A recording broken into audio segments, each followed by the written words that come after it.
Are you having troubles trying to see your screen on your Roland? Well, let's try to fix it as cheaply as possible.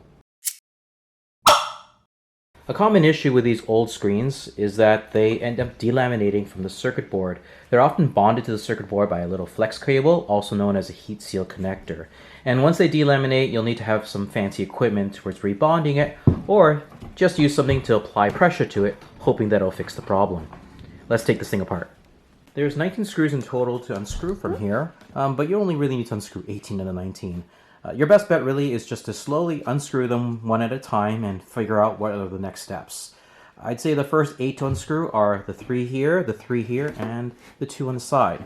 And as a recommendation, have a few of these little magnet things lying around, because that's the best place to drop all the screws on top so you know where they go afterwards. And with all 8 of those screws removed, well, now the lid is open, and there's even more screws to remove. It looks like there's 6 screws to remove from here, and if it helps, take a Sharpie and draw a circle around each screw to remove so you know where to place them back afterwards. I take it that this is yours, so you can do what you will with it. Unfortunately, this is a long and lengthy process, so after removing the 6 screws, you're off to this now, and you have to keep on removing all the assemblies over here to eventually reach the LCD screen right back there. So to remove these circuit boards over here, now you need to unscrew, I guess these 3 screws for the first board, and a few more for the second board, and you probably have to hit these ones as well.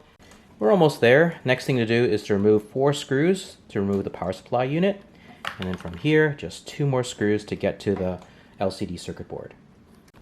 The real culprit to this problem here is that unfortunately with these flex cables, when they were bonded here and here, after a decade or so, unfortunately it begins to peel off, and once it peels off, it's very difficult to mend it afterwards. And really the only solutions I've had so far was to apply pressure on these 2 points over here. You might be wondering, where can you find these things? Well, this I found at Dollarama, and this in Canada, so there's a store called Canadian Tire, but I know the Home Depot also sells these Frost King sealants as well. So anything that can provide pressure onto the ribbon cables so that they can make somewhat contact onto the LCD. That's all you're looking for. If you're wondering how much of this to apply onto here, well, I wouldn't place any more than the width of the ribbon cable. Keep in mind that pressure is equal to force over surface area. So the more of this that you use across, then you're spreading out the force over a large area, and there's not enough pressure being pushed onto where it counts. So just a little bit more than the width of the ribbon, and you're good to go. And as for the height of the padding stuff, just set it in such a way that it can compress reasonably well, but not so much that it'll warp the LCD itself. I found out what's wrong with this thing. I thought it was the pressure up here that went bad, and it actually isn't any pressure wrong with there. The real issue has to do with the connectors in the back. I've pulled this back here. You know what? I'm going to turn it off just to be on the safe side. But these connectors that are connected back here, I guess they aren't making good continuity with regards to the motherboard. So all I have to do is pick off on both edges of that brown piece, just very carefully. I guess you can use a screwdriver, but I'm just using my fingernails. And if you pull on both ends, eventually that ribbon cable will pop out. And all I did was I did the good old Nintendo blow, because I don't know what else to do with this. I suppose you can use isopropyl alcohol if you want. And just blew on that, blew on the entrance, and then carefully put it back in, and closed it, and it seemed to work again. So maybe that is your problem.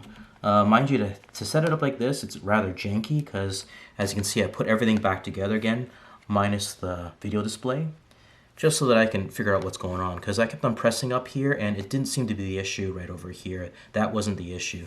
The real issue had to do with the connectors over there. So, you know, give it a try. Unplug it, blow it, push it back in, and let's see if it turns on and works again. There you go, nice and clear. So if that's your issue, then hey, why not do that? Because at least that's free. Actually, one more thing to add in. During my disassembly, you'll notice that just due to the age of everything, everything's falling apart. With regards to the fins of these connectors, they end up peeling back, and you have to carefully push it back in. In fact, with regards to the fins over here with the connector, they completely splayed apart. And how did I manage to reuse the same cable? Well, all I did was I found some of this stuff over here, you know, the King Frost double-sided tape, and I carefully taped the back of the piece of plastic in the back along with the fins, and I just pressed them very firmly, making sure they're all perfectly parallel again. Stabbed it in, taped it down, hoping that it'll still work instead of ordering a new cable, and that seemed to solve that problem. Well, check out this serendipitous moment. As I removed this display panel over here, that back plastic fell off, and as you can see, these are all the fin connectors. And what I did was I just got some of this Frostkin or any sort of double-sided tape, carefully taped it back on, ever so carefully try to line it up so that all the pins are perfectly centered. So here's the back plastic plate mounted back onto the thin ribbon. And when I had it all mounted, one thing I did was I pressed this firmly against any sort of flat surface just to make sure that everything would adhere properly. Once again, just make sure that everything is all more or less centered to where it should be, and hopefully it'll work when you plug it back in one more time. And there you have it, a fully functioning Roland display repaired for free. I have no idea why this thing here only lasts about 10 years. Meanwhile, this guy over here, which is a good 30 years old, is still working well to this day. I guess Roland has something to have to fix in his R&D. Anyways, if you enjoyed this episode, make sure you like, click, subscribe, and mash that bell button. Hope you get that joke, and I'll catch you in the next episode. Bye.